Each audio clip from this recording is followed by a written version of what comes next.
Hey everybody, we are back with another Cooking with Friends video. Tonight we're going to do pan-seared ribeye steak, some garlic green beans, which I'm not going to spend a lot of time on. Most we're going to concentrate on the steak with a red wine reduction sauce and roasted corn on the cob. And the reason I mentioned the corn on the cob now is because we're going to do this over a charcoal fire. And when you build a charcoal fire, please don't do like your dad or your grandfather did and load that charcoal down with starter fluid and all that stuff. It's not necessary. And if you just take a look for a second, just bear with me while I switch cameras. Just get yourself a chimney starter, and I'll see if you can see this. So basically all a chimney starter is just a little tin can, a spot underneath it to put some newspapers, spot on top to put some charcoal. You light the newspapers, you set it down, you come back in 10-15 minutes and you've got yourself a charcoal fire and the coals are ready to cook. So stay away from the lighter fluid, it's not good. Okay, I've dumped my charcoal, it's already been lit, and this is the charcoal starter I was talking about. A lot of you probably know what it is. Newspaper goes in the bottom, charcoal goes in the top. Light the newspaper, set it down. These things are great for starting a fire. So I'm going to put a link for this up underneath the video. I have one of these available for you, but that was just a tip I had for you for the charcoal fires. Okay, I'm going to move along here because I'm going to run out of daylight pretty soon, but we're going to do pan-seared ribeye. We're going to do roasted corn on the cob, which I'll show you in a minute. We're going to do Parmesan green beans, and we're going to do a loose caramelized pears over vanilla ice cream for dessert. And we'll get to that all in just a minute. In the meantime, I'm going to turn my attention to the steak. So we got a nice ribeye here. It's about a pound. It's a beautiful piece of meat. Spend the money if you can and get yourself USDA prime beef. It'll be worth it. And this, and you can season this pretty liberally. Remember, this is a thick cut of meat. Okay, so I use my pre-made. I keep a mixture of kosher salt, crushed black pepper, and garlic powder all mixed up because those are the spices I use the most. And like I said, don't be afraid of the seasoning on this. Oops, I forgot what I wanted to do first is I want to add a little bit of olive oil. I'm going to put no, I don't want to put it in the pan. And I don't want olive oil either. I want avocado oil because of the higher smoking temperature. We're going to be putting this into a pretty hot pan. And so I don't want it to burn. That's just going to give us a horrible taste. Okay, so a little avocado oil on there. What we're going to do is we want to sear the outside of this steak in a really hot pan.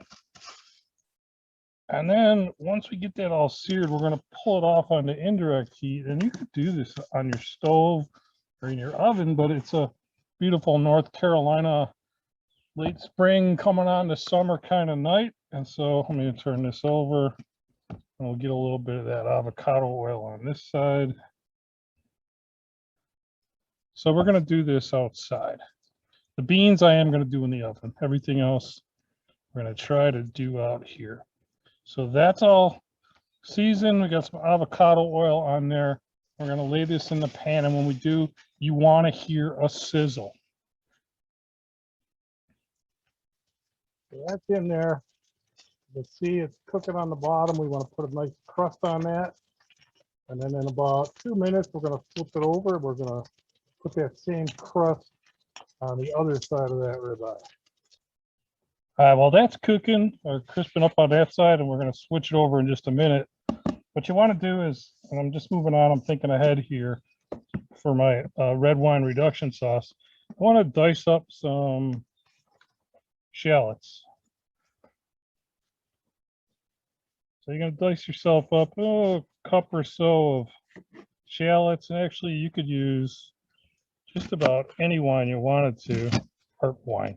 Any onions you wanted to. I like the shallots. They're not overpowering. So we're going to dice those up and get that ready for the next step in our steak cooking process, or our red wine reduction more accurately.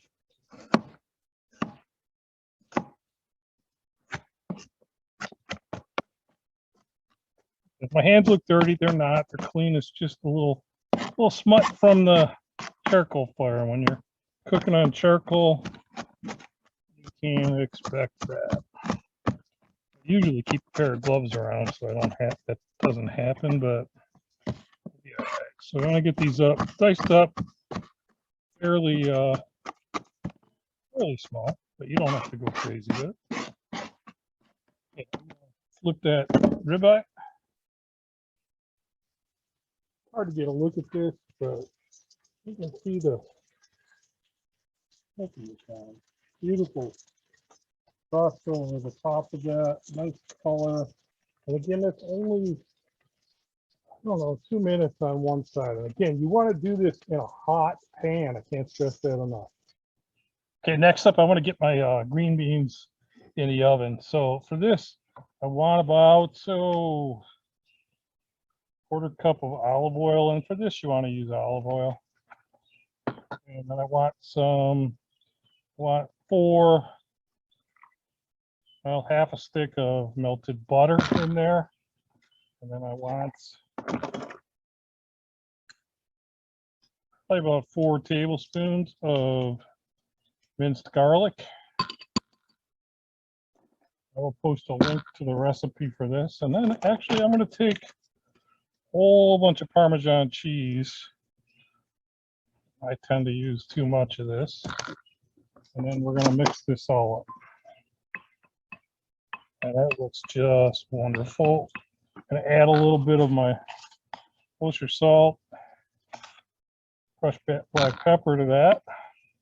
If you want a little spice, you could add some red pepper flakes, something along those lines. And then hold on a second.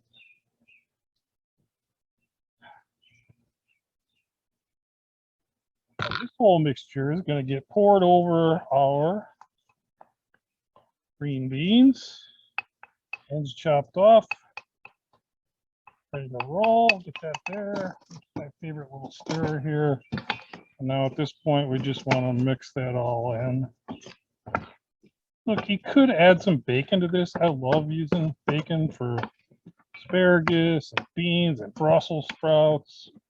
You know, with this dish, I think the parm and the garlic that we put in there is going to really bring the flavor of those beans up another notch. We get that all mixed, and then this whole thing is going to go in the oven at 425 for probably about 20 minutes. So I'm going to go stick these in the oven, and I will.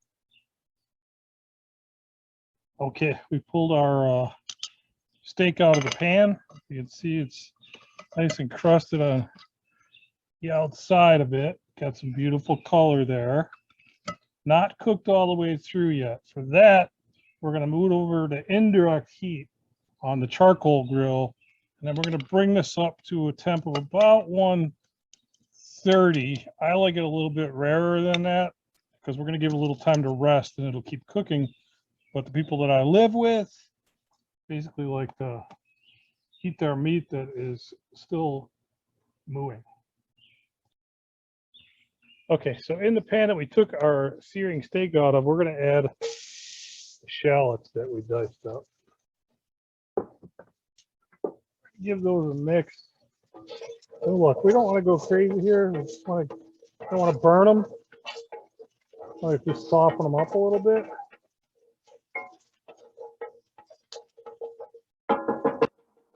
Get as much fat off of that as I wanted. So I'm just going to add just a little bit of avocado oil here.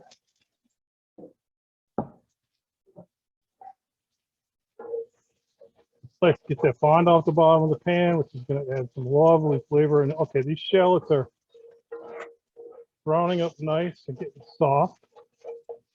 And then to that, we're going to add, this is hard to do, and I know I always say it, a couple of cloves of garlic. In this case, I'm using minced garlic. Save me some time on the garlic press. So we want to mix these up. We don't want to burn this, so if you have to turn your pan down a little bit, you can do that. In fact, I'm going to go ahead and do that. Okay, had a little oil in there. I want to add a little butter in there also.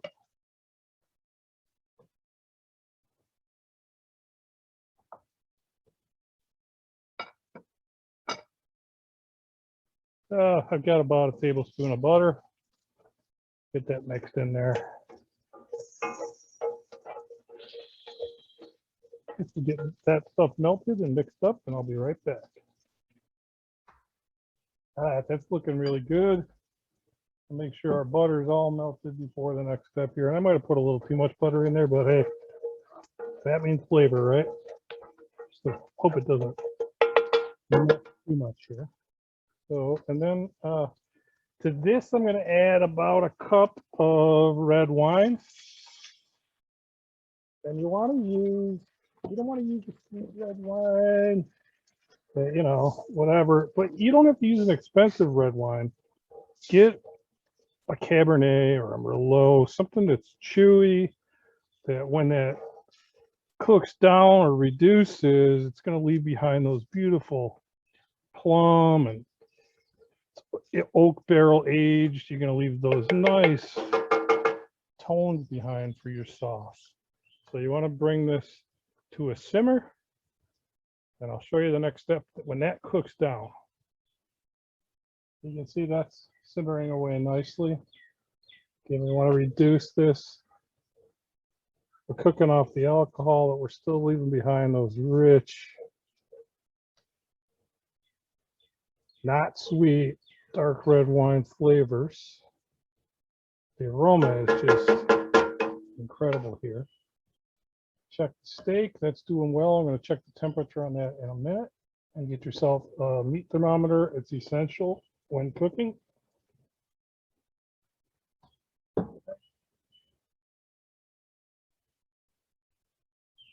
If you want to turn the temperature up a little bit when you're doing that red wine reduction, you can do that. You really want to cook that down. You don't want a lot of wine left in there, because even though it's going to look like you don't have much of a sauce left, we got another ingredient to add here, which we'll show you in a second. Okay, our sauce is reduced nicely. You can see most of the liquid is. Ideally, I'd like to let this go a few more minutes, but we're getting pretty close here. So the next thing I want to do is I'm going to take, about a quarter cup or so, maybe a half a cup of beef stock. I'm going to call that. And this we want to bring to a simmer. And this should thicken up a little bit. I like to use a little tablespoon or so of tomato paste in this as a thickening agent. But the great thing about cooking is there's always substitutions you can make. And so what I'm going to use instead, you could add flour, but I use a flour paste. I don't like that. So I'm just going to add a little cornstarch and water that I mixed up. And we're going to let that come back up to temperature and do its thing. And this is going to be nice. Oh, it smells incredible, guys. I wish you could smell it. All right, I pulled my ribeye. You can see it's got a nice crust on it. Check the internal temperature. We're at about 129 or so. And what I want to do now is I'm just going to cover this with aluminum foil, and we're going to let it rest. Okay, the corn's done. The beans are done. And that was the moment of truth on this. I think I got the temperature right. I think I got the doneness right. So we're going to take a look at that.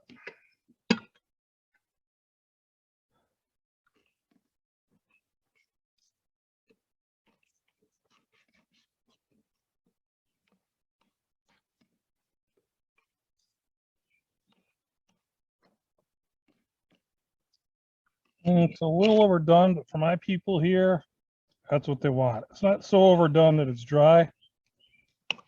But I would say this is a medium well. I would prefer a medium rare. So I let this go just a little too long, but again, people that oh, it smells incredible. The people that I live with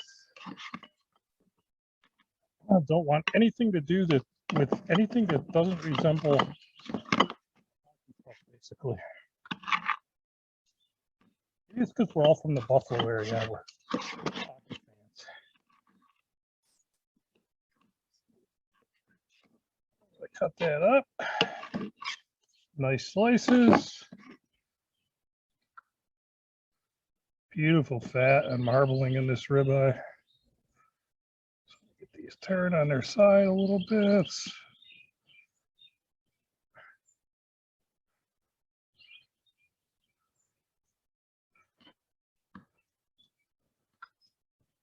Not that much.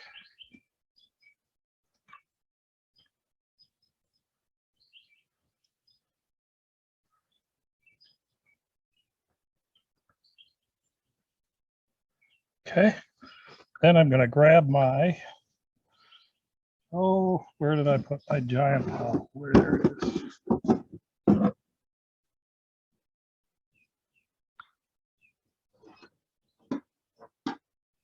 You know, I got my red wine reduction sauce, and I set my spoon somewhere. I don't know where I set it. Oh, there it is.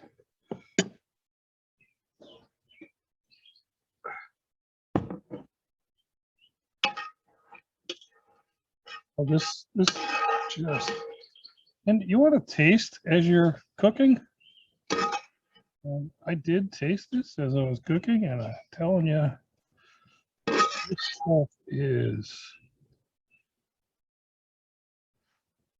You can taste a little bit of the residual wine in there. You can taste the oakiness. You can taste the caramelization from those onions.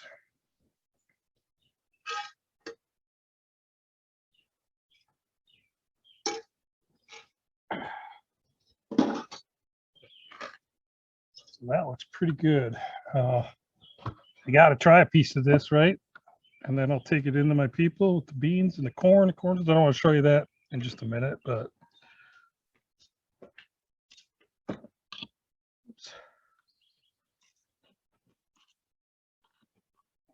Not gonna stuff all over the place. I'll fix that before I take it in. So nice pink piece. My sauce. Switch my camera here.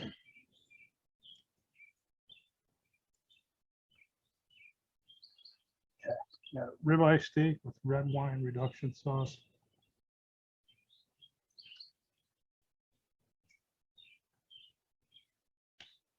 Oh, I can't tell you how good that is. Make it like this. You'll be glad you did. Okay, we've tried our steak with the red wine reduction sauce. Here's the corn that's been roasting. Looks pretty charred, right? But I think you're going to be pleasantly surprised if you've never done this before. We pull this back and get this off of here, and these are going to be hot.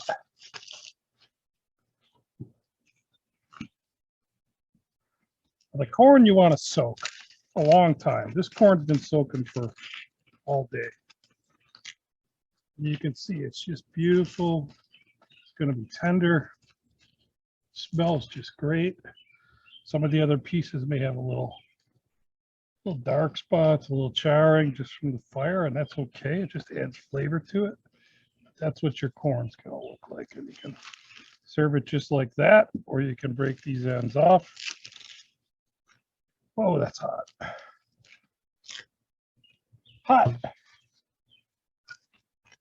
And serve it like that.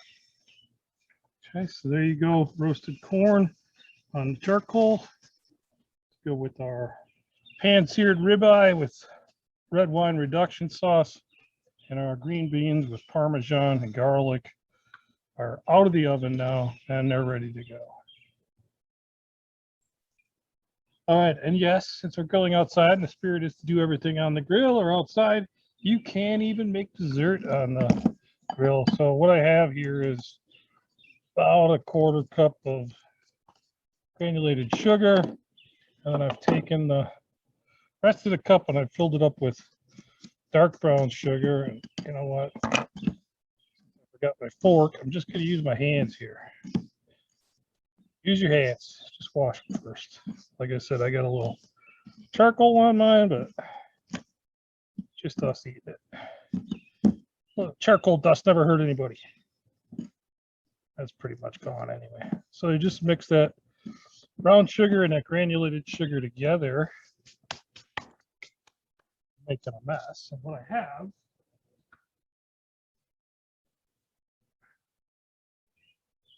nothing fancy. I've got a few pears that I've wedged up that we're going to use. And we're going to caramelize those, and with any luck, these pears will get nice and soft in that caramelization. Actually, we're halfway to a tarte tatin, but we're not going to go there. That's pretty complicated. So I got my mixture of salt, sugar, and brown sugar, dark brown sugar I use. And now I have another cast iron pan. And what I'm going to do is this. I've laid slices of butter around the pan here. Ideally, if I was really going to do a cobbler or a tartine, I would really cover the bottom of this pan and do it that way. And then what I want to do now is I want to take my brown sugar and sugar mixture, put it in right on top of that.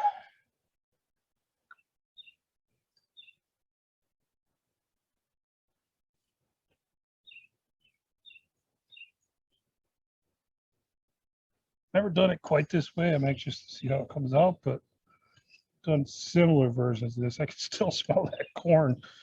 It smells so good. I can't wait to get in there. The girls are eating the steak and the corn and the beans right now, and I'm out here working on dessert. So I worked that in there. And let me grab my pears.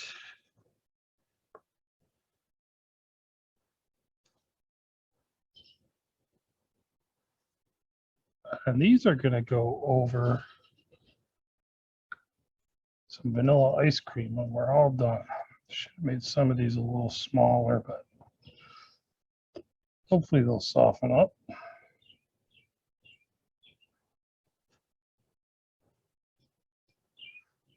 Now, if you're thinking about mixing fruit in this, okay, but watch it, because depending on the fruit you use, it has different cooking times. So you could wind up with something that's mush, something that's not quite done yet. Pineapple is good like this, peaches.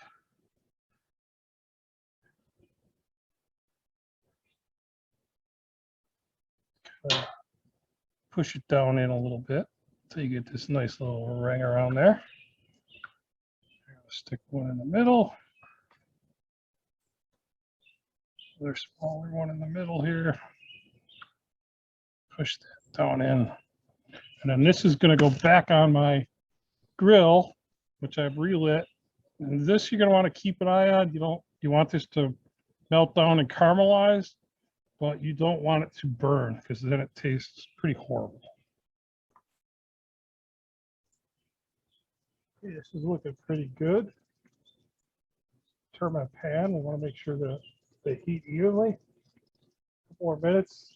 We'll start turning those pears over. Let the other side soften up a little bit. As you can see it's bubbling up nicely. All that sugar from the fruit, the sugar we added is caramelizing. The pears are getting soft. We're almost ready. All right, we're losing light, so this is probably going to be the last look we're going to get the peaches out here.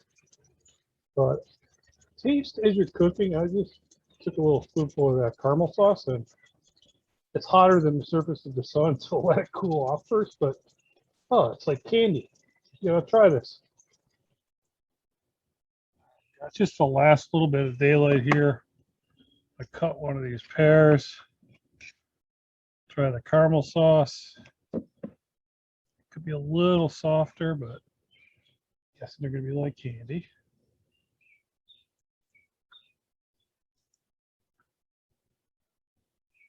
They're hot.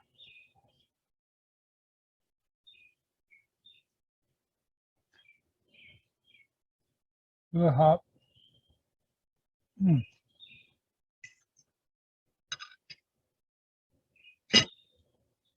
You get the dark caramel taste, but then the pear on the inside just brightens it right up.